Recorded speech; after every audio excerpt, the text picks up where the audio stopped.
everyone and welcome to Blackwood Engage Layout and the first update of 2022. So over the past probably 5-6 weeks I have been carrying on work on the new extension to the layout, and all this time has been focused on the track painting and the ballasting. I've completed a significant amount of the track painting, probably around about 80% of it is complete, and probably around 60 to 70% of the ballasting is now complete. So what I'm going to actually do in this update is to actually show you how I hand paint the track, because I don't have an airbrush, and how I ballast the track. So hopefully some of you will find this of some use. I will of course have the usual running session at the end. So without further ado, let's go over to have a look at how I hand paint and ballast the track.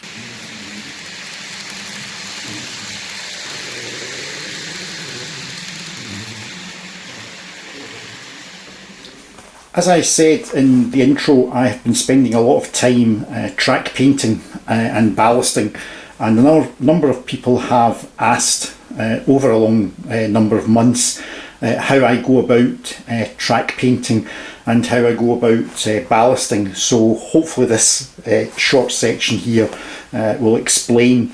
So the camera's currently pointing at a bit of concrete sleeper track that has been painted and ballasted, and if I come across there's the wooden sleeper track, which again similarly has been hand painted and then it's been ballasted. So the method that I use is actually the method that Pico themselves actually recommend in some of their magazines and brochures. So to paint the track, to hand paint the track, what you will require is 3 Umbro matte paints. So that is for concrete track. First of all, you will require matte number 28. For the wooden sleeper track, you'll require matte number 98. And for the actual painting of the rails, you will require matte 113.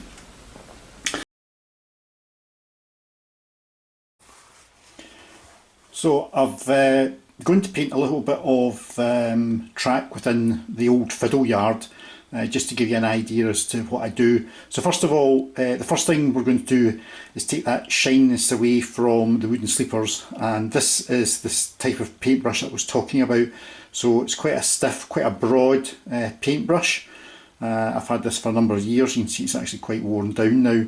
So take a little bit of your Umbro paint. So this for wooden sleeper track is Umbro number 98, and I'm doing this left-handed so you can pick this up so my hand's not in the way. And again, it's just a case of painting that onto the centre of the sleepers, and also it doesn't matter whether or not some of the paint goes onto the actual rails, because it's all going to be painted with the Umbro 113 after we've done that. So again, see, you can be quite liberal in terms of putting the paint on here. Usually when I'm doing concrete track, or not concrete track, wooden slipper track, I try to get as much paint actually on the rail sides, because it makes it actually easier when you come to do the rusty rail colour, if you like. Now I've just done a very small section, and you can see I've gone over it quite a few times because we don't want any pools of paint lying about, and I think that's probably about enough. And again, once I have done that, as you can see, the track behind, you can see the shiny side of the rail, and the track in the front, that shininess has now disappeared. And again, what I do is take a linen cloth, because I don't let the paint dry, and again just on the rail tops just give a good wipe, on the rail tops just to remove the paint, and essentially that's the first coat of paint on.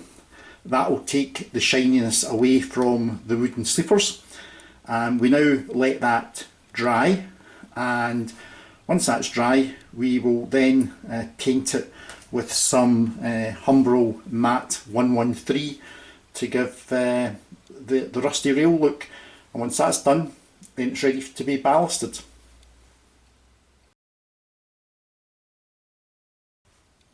So next stage, once we have painted on the matte 98, is to actually then apply some of the rusty rail colour. So as I said, it's a very small paintbrush, and hopefully my hand doesn't get in the way. Now you will actually paint each side in turn, and again it's just to come along the top of the rails. Doesn't matter whether or not you get the rusty paint on top of the actual rail itself, that's really immaterial, but you just have to very carefully go along. You can put a little bit of rust on top of the chairs because that will obviously make it a little bit more realistic. You just have to keep on loading your paintbrush, not with too much paint, just enough to allow you to work your way along the actual track. And this is obviously quite difficult because obviously the camera's actually in my way, but hopefully this will give you some idea. And again, as you're working your way along, the paint dries actually quite quickly, so you only probably want to work in a very small section at a time. And again, we'll take the tops, clean the tops back off, and just work your way along. Sometimes you need to rework it very slightly, but there we go. Small section of track there. Give it another wipe with the actual cloth, and that's obviously one side of one rail done, because you obviously have got 4 sides to do. So I'll reload this up and I'll paint a little bit along the back rail here. Now this paint is actually at the end of the tinlet and it's a little bit too thick, so I would normally, if this was out on the actual layout tracks, I would probably put a little bit of paint thinner into this just to make it run a little bit more, but it will still give you the idea as to what I'm actually doing. So do that, and again just take the good old linen cloth and give a rub over the top of the rails, and as you can see there you've got some rusted up track. Obviously the other sides of the rails have got to be done. You can't obviously see them because we're in the fiddle yard, but if I come along a bit, there is your shiny steel or nickel silver rail, and then there is your small section of rusted up rail on top of your sleepers. And the sleepers, you can probably actually just pick out that they're not just quite as shiny. The paint's not totally dry yet, it will dull down, but that gives you an idea. Now that's essentially how I go about hand painting the track. Obviously, if you're going to do this yourself, don't try and paint a massive section of track at a time. What the best thing to do is to limit yourself to 30 minutes per session. So time yourself, paint for 30 minutes, and then go away, go and have a cup of tea or whatever, or come back a few hours later, then do another 30 minutes. You might think, well, this is going to take absolute ages, but once you get into a rhythm, over a period of a week, you'll be actually amazed at the amount of track you'll actually paint in a week. Yes, it is slower than an airbrush, but we don't all have airbrushes, and this is just a method to show you guys that either don't have an airbrush, and perhaps you can't afford an airbrush, I don't know, or you don't feel confident using an airbrush. but this is a method where you can still have weathered track. Now obviously the next stage would be to put the ballast in, and I'll show you the way I ballast, because again I don't quite ballast the way probably the majority of modelers do. I ballast slightly differently, so I'll show you what I do there. And once the ballast is dry, what I will then probably do is take something like Precision paints, some of their track colours, and I'll dry brush over the top of the ballast, the rail sides and the sleepers, just to again give, if you like, different patinations to the colour, and that then will give you your weathered track.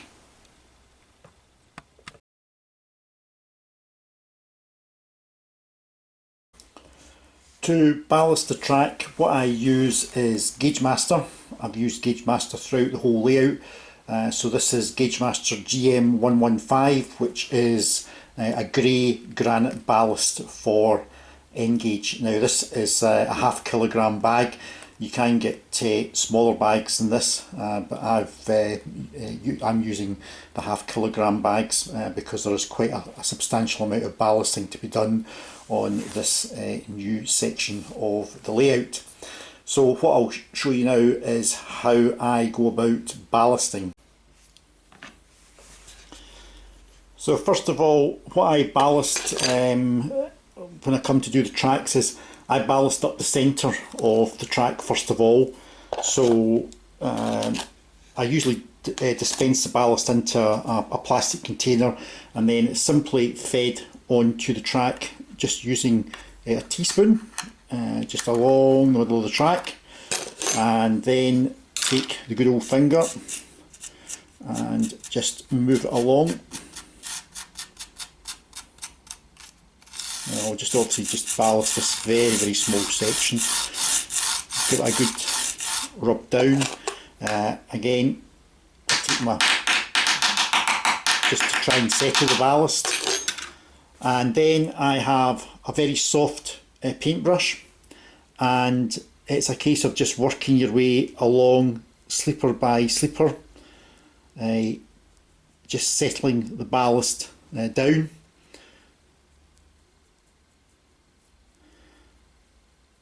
Now you do get into a rhythm when you're doing this, and you'll be amazed at the amount of ballast that you're actually scraping off. I don't, and a lot of people do use these ballast spreaders. I personally, I don't rate them, and the reason for that is I think they leave too much of a mess. I think they might be quick to put the ballast down, but I think to get a finished, finished article, you probably need to spend quite a lot of time doing what I'm doing here. So rather than go and spend some money in a ballast spreader, a teaspoon, an old teaspoon, and a plastic tub to hold your ballast in is probably just about as good.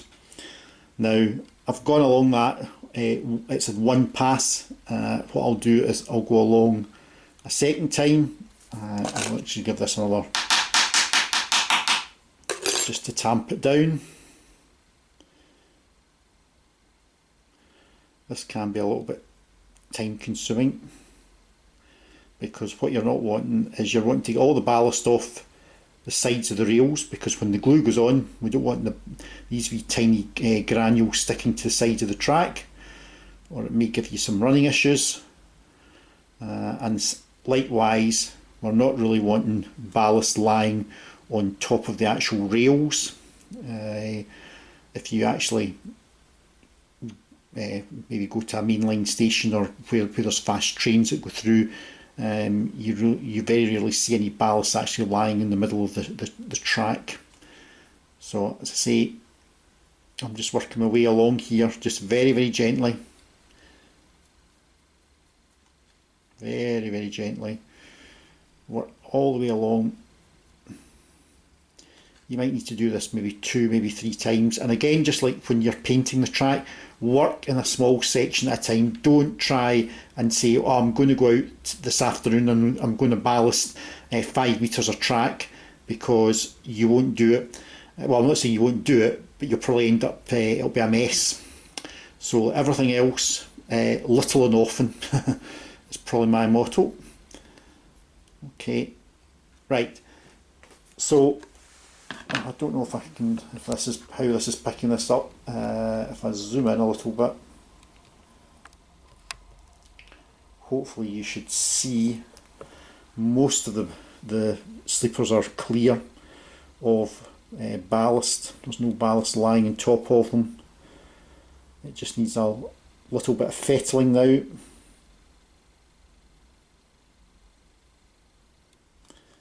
There's actually a slightly damaged sleeper there, so it's not actually ballast that's lying there.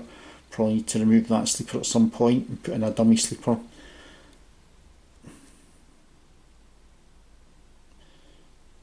But as you can see, as you work your way along, so this is not getting too bad now.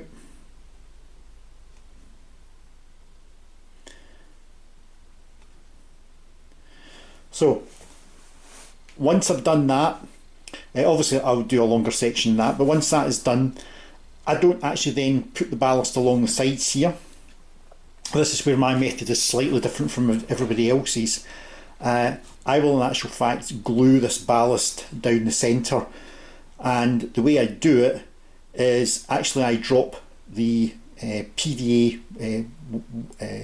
50-50 mix along the side here. I don't actually drop it in the middle. I drop it along the side here so it doesn't go anywhere near the actual rails, and capillary action will actually draw the PVA into the ballast. So what I'll do is I'll go and make some PVA up, and we'll come back and I'll show you exactly what I'm actually meaning. And it means that that you don't need to worry about glue getting over your actual running rails, because you're going to drop the glue along the sides and then it'll go in. Once that has been done, then I'll do the shoulder ballast, and then obviously I'll drop the glue on the shoulder ballast itself. Again, I will drop it not close to the track, I'll drop it out here, and again capillary action will take the glue up to the actual sleepers, so that way you don't have the danger of getting glue onto your track. It's probably easier when you're working double O gauge, because obviously the track's obviously it's bigger, but I find that in N gauge this is probably a better method. I could be wrong, but it's the method that I've employed and I don't have really any issues with it. So I've made up a bit of glue, and it's just the usual PVA, 50-50 PVA in water with a little bit of washing up liquid just to break the surface tension. And what I'll do is I'll just start dropping it along the side of the track. So as you can see, I'm not going anywhere near the actual rails, and what will happen is capillary action will draw the glue in, and just you'll probably be able to see there, the glue is just starting to get drawn up. You can see just there, you can see how wet the glue, or not the glue, the ballast has become. There is a little bit of glue, it just runs up just to the very bottom edge of the rail, but that won't cause any issues. But there's no glue obviously getting on anywhere near the actual tops of the actual track. So as you can see there, it's soaking it up. This bit here, it will eventually, you can see there's three parts there between those three sleepers. The glue's still to soak up, but it will soak up, and as I say, that'll glue the track down, or not, it will glue the track down, but it'll also glue the ballast down. Once all this is dry, I'll then put in the shoulder ballast along here and along the other side, and then I'll simply drop the PVA directly on top of that. But again, I'll drop it out round about here, and the capillary action will take the glue right up in between the sleeper ends. So as I say, that is how I fix or I ballast the track, and obviously that's how I paint the track. So hopefully that has been of some use to you all. This is the finished track sections that I've done so far. As you can see, the track is super elevated. I've just put a coach on there to give you an idea of the actual elevation on the track. But as you can see here, the track is all ballasted right the way around all three tracks, and it's ballasted all the way up to the actual points. So the only bits of track to be ballasted are those going round to the original helix, and obviously the connection off onto the existing layout. Some of you may have noticed, if I come around here, that there's no ballast on the inside of the inner track there, and there's a reason for that, and that's because with running the trains I think I can actually make a slight track adjustment, and it is to do with this linking track here. I think I can in actual fact make a better exit and entry onto the outer loops by removing, or moving I should say, a couple of points further round on the layout, but that's another project all on itself.